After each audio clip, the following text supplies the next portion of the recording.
Hello, I'm Sarah Grady Ackerman. Harvey Oyer now joins me. His children's book, The Adventures of Charlie Pierce, The Last Egret, is a bronze medal winner in this year's Florida Book Awards. Welcome, Harvey, and Thank congratulations. You, Sarah. Thank you very much. You know, just to start off, looking at your resume, what I really admire is that you are an adjunct professor, you're a partner in a law firm, you have your master's in archaeology, you served as captain in the U.S. Marine Corps, and then the very next line will be, as a hobby, you write children's books. They just don't seem to line up. How did you get into writing children's literature?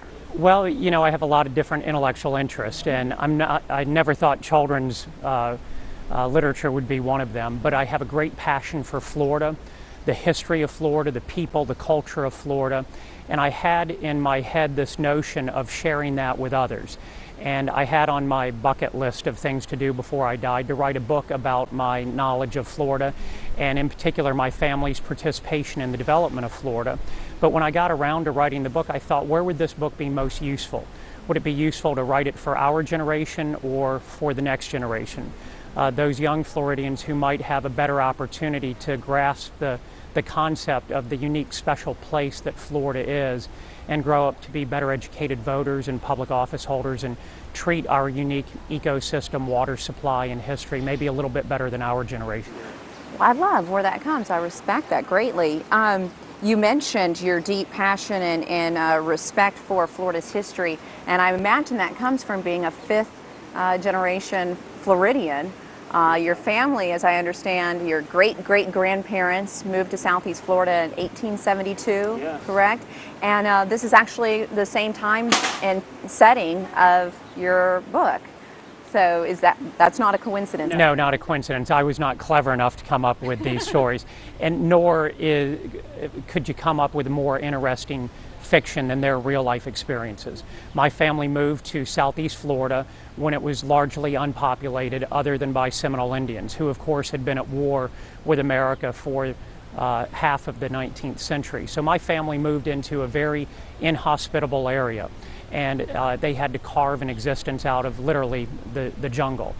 And they had a lot of unique experiences, interactions with the Seminoles, learned their language, befriended them, brought the cultures together really for the first time, and developed the South Florida that we know today. We sold land to Henry Flagler. We watched the development of South Florida. Governor Broward was a friend of ours who the county is named after. So they had all these interesting real-life experiences that if you follow them through their experiences, you capture all of this history and geography and topography and where our place names come from. So it's a great lesson, particularly for our children and grandchildren, to enthrall them in an adventure story, but they unwittingly along the way learn all the history that we want them to learn. Yeah, very clever. So let's hear a little about the book. What's kind of just a summary of The Last Egret? Imagine a Huckleberry Finn or a Tom Sawyer, but instead of late 19th century Mississippi River, it's late 19th century Florida. So it's the adventures of young kids together, happen to be my family and their friends, as they set out on these really cool adventures around Florida when it looked a lot different than the Florida that we know today.